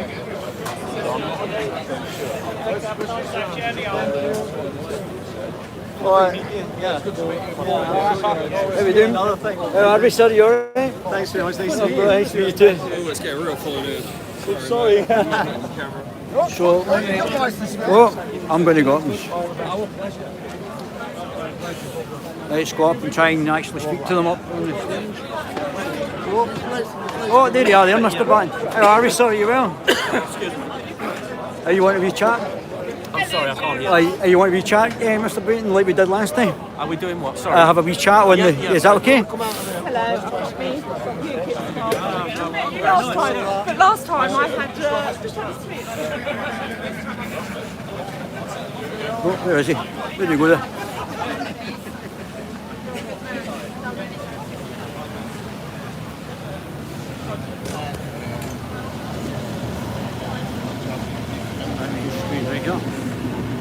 So, we've got the leader of UKIP.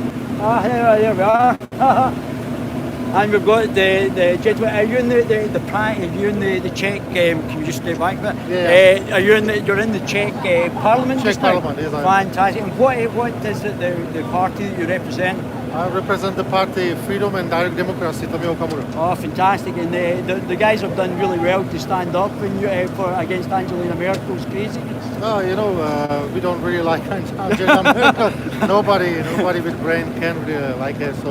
And was she a communist? Was she actually part of the Communist Party before when she was growing up? No, when she was growing up, I think she was the member of the Socialistic Young Movement. And now actually she's working. She's working with the people who had the Stasi experience. Oh, really? In the past. Oh, my goodness. So one of the member of her team, she used to be agent of communistic secret service in East Germany. So I think they are going a little bit back in time. It was very worrying seeing her at the EU conference, speaking to, addressing the EU as well. You mean like when she said that other European countries supposed to give up their sovereignty? I think she took some really bad stuff. But I mean, obviously the populism was going about. The populists still believe in global free trade and cooperating with other countries. They just don't believe Europe is a super state ruled by 28 unelected commissioners. I think people you call populists actually believe in democracy and freedom. So that's all we are looking for, democracy and freedom. We would like to cooperate with each other. We would like to do great business. We would like to travel around the world or around Europe. We just don't want the European superstate which is going to dictate us what we're supposed to eat, how we're supposed to dress up, what we're supposed to use as a transport. And on immigration, just now in Marrakesh. Exactly. It's our country, and we would like to decide what is going to happen. Do you know about the Barcelona process in the Union of the Mediterranean as well, which obviously this fits into the UN sort of treaty in Marrakesh as well? You mean the one which was signed up like decades? It was 1995 Barcelona process, 2010 Union of the Mediterranean. It looks like somebody was planning it a long time before. But now, when we know the plans, we just have to stop them. Okay. Listen, thank you very much. That's very kind. I thank you very much. Have a great time. Bye. Thank you. Bye-bye. Thanks, bye. There's Jericho. Where's he go there?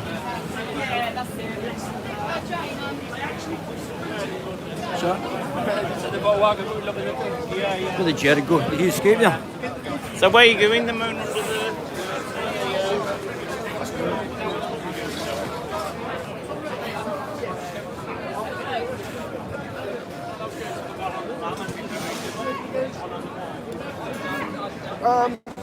Let's go this way.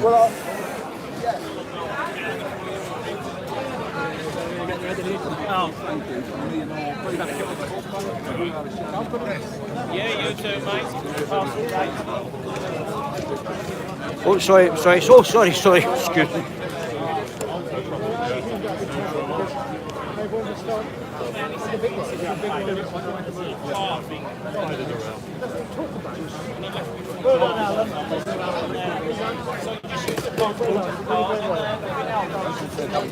Hello, Lord Pearson's wanted to re-interview. What? We're on the Guerilla TV channel.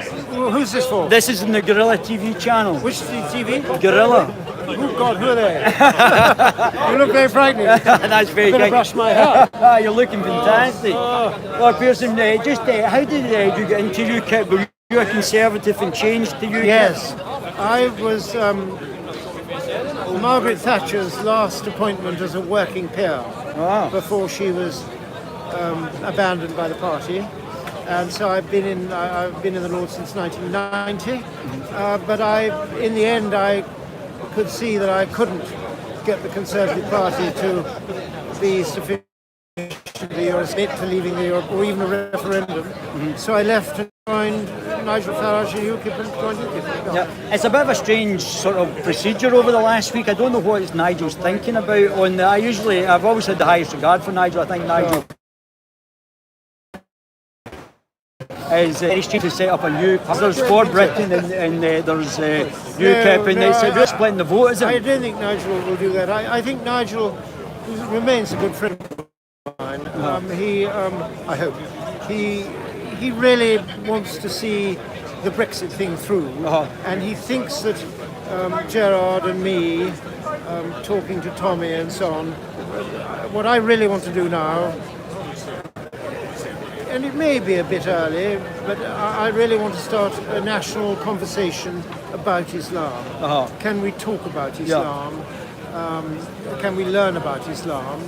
And can we get in touch with and team up with our mild Muslim friends and to create a different sort of Islam? Not the sort of Islam that is... Whoops. Hello. Am I still there? Yeah, I'm still in.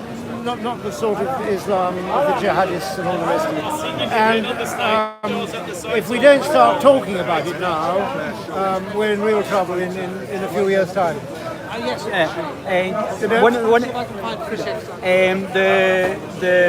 I was actually held in the UAE for 2 years. I stayed in the United Arab Emirates for 4 years. Well, then you know what I'm talking about. I was held for 2 years without a legal ability to work or leave the country. I was attacked by a UAE state taxi driver. The taxi driver admitted the British government did nothing to help me. They didn't give me any humanitarian assistance. They knew that I wasn't able to work or leave the country for 2 years.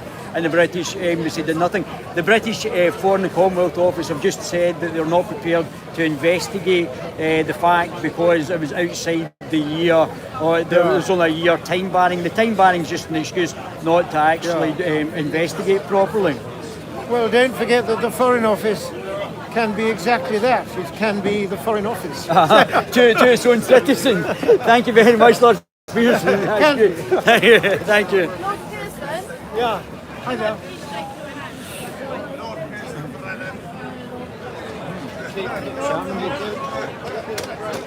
Oh, I've done one.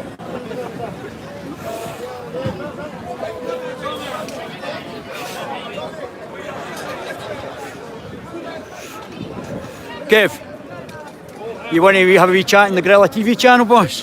What's that, brother? In the Guerilla TV channel, do you like a wee chat? What's the Guerilla TV channel? Yeah. It's a great accent, brother. Thanks, boss. Great accent. Kev, come on. Yeah, I'm from Glasgow, boss. Oh, you're Glasgow. I'm from Glasgow. I love it.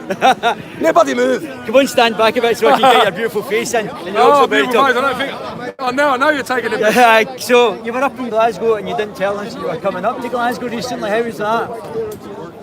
We was up in Glasgow, we was in Edinburgh, and then we went to Glasgow. We were doing a Soldier X campaign, supporting the troops. We went to visit a load of soldiers. We linked up with about 25, 30 soldiers in Glasgow. Get some photos done, chat to them, talk to them about PTSD, about the closure of all the clinics around the country and how it's affected all the soldiers and that kind of thing. Another successful day today, wasn't it? Brother, it was a fantastic day. I spoke to the senior police officer on the ground. She said, fantastic day, fantastic behaviour, no problems whatsoever, great atmosphere, he's done himself proud. That's all you want to hear from the police. That's all you want to hear. That in itself is a massive victory, and it's what a successful day.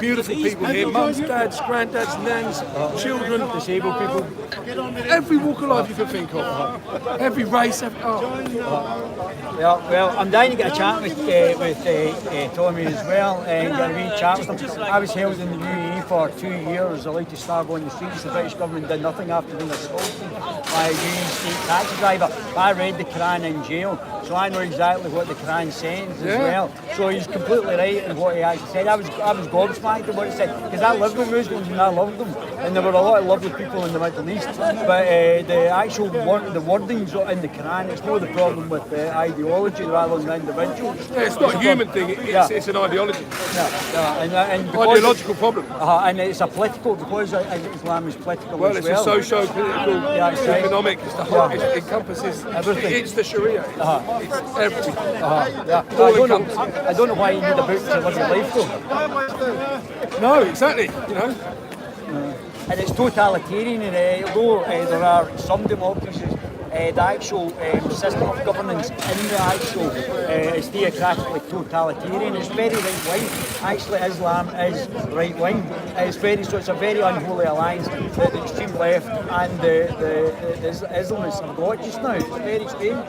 Well, even that word you used there, there's no such word. There's no such thing as an Islam. I know, it's just Islam. It is just Islam, that's correct. There's no radical Islam. No, there's it's no just moderate Islam. It's literalist. It's people if they take it literally. But the left, that unholy alliance that you talk about, it beggars belief. Yeah. It's hard to get your head around. It's hard to even fathom. Because it's hypocritical, because I believe in gay rights, and in the Hadith it says to kill gay people, so I don't agree with that. 11 states in the world who are Muslim out of the 50 actually execute homosexuals at state level. And one of the biggest perpetrators of that is Saudi. For some reason they remain unpunished or unsanctioned in Iran.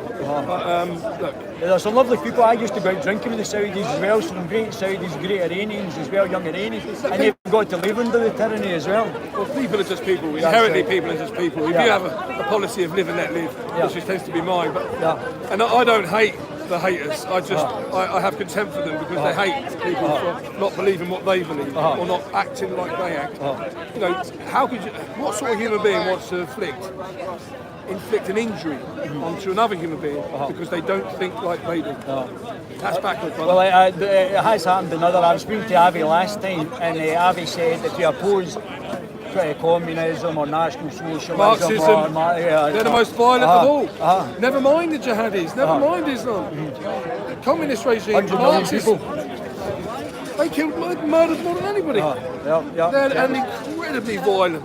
Incredibly violent. And I mean that goes with what's happening with Antifa, who to me are just a domestic terrorist organisation now. If you're using violence to further your political ends, that's a big problem. That's the very definition of terrorism. And if you're going to inflict injury or harm upon another person because they don't believe what you believe, that's domestic terrorism. That's the definition. And to silence other people if they don't agree with you as well. I mean, by the race stick or slander or making them fear of their jobs or their livelihood. What I don't understand is racism is a terrible thing. But what the left have done, they've taken the word racist and they've diluted it because they've used it as a stick to silence debate. See, I don't think, and this is what I think one thing that should be brought out. I don't think people who don't look like me are not are a different race or not part of the human race. No, it's only one race, and that's the human race. That's right. There's only one race that matters. And I've said this before, that's the human race. That's right. That's the reality of it. People are just people. But the left use racism as well, intersectionality, which is basically Marxism as well. They use that, they've just changed it slightly, but it's based on Marxism. And then you've got the other side, the other extreme end of the spectrum, like LGBT now. They've aligned themselves with paedophilia. They're saying paedophilia is not a crime. It's not a sexual crime. It's a sexual orientation, like being gay or straight. Come on, brother. That's sick. That's sick in anybody's book, in anybody's society. That cannot be. So they've actually, for me, they've committed political suicide, and I couldn't support LGBT now for love of money. Once you make a statement like, I think that's been hijacked, just like the feminist movement with Marxism. They've had Marxist undertones through that, and the actual proper women's rights has been hijacked by like Marxists now more so than actually having underlying rights, which are probably appropriate. Well, the whole feminist movement. Now hijacked. Yeah, I have no time for it because they're just using it as a weapon to demasculate men, basically. Men in society, make men afraid to even say good morning to a woman, to say hello, even though you hold the door open for someone. They look at it, it's an insult. No, it's all upside down, back to front, inside out. They've engineered that. Yeah, of course it is. And that's it's right done on Marxism. purpose. That's the Marxism. Yeah, that's right. They want to strip you of your identity, they want to strip you of your culture, your values, your moral compass, everything. It's backward. It really is backward. Okay, well, it's nice to see you again, buddy. I can't wait to see you again. Well, brother, listen, there's no finer thing than a Glaswegian accent. You're too kind, too kind. Too kind.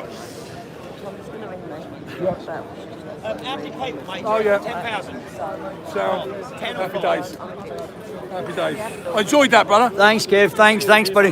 You're a very gifted interviewer. Oh, you're too kind. You're too kind. Is that it? We're getting ready, everybody? Right, that's fine. What way do you want? This way. I know. I'm going to find Tommy now. I'm going to find him. If you're going to drink alcohol, I'll take the best one. Right, well, I'm going to see if I can, thanks for sticking with it, and I'm going to see now if I can potentially get some other interviews, but I'm going to cut off just now and you might get me back later on, okay? Bye, thanks for tuning in.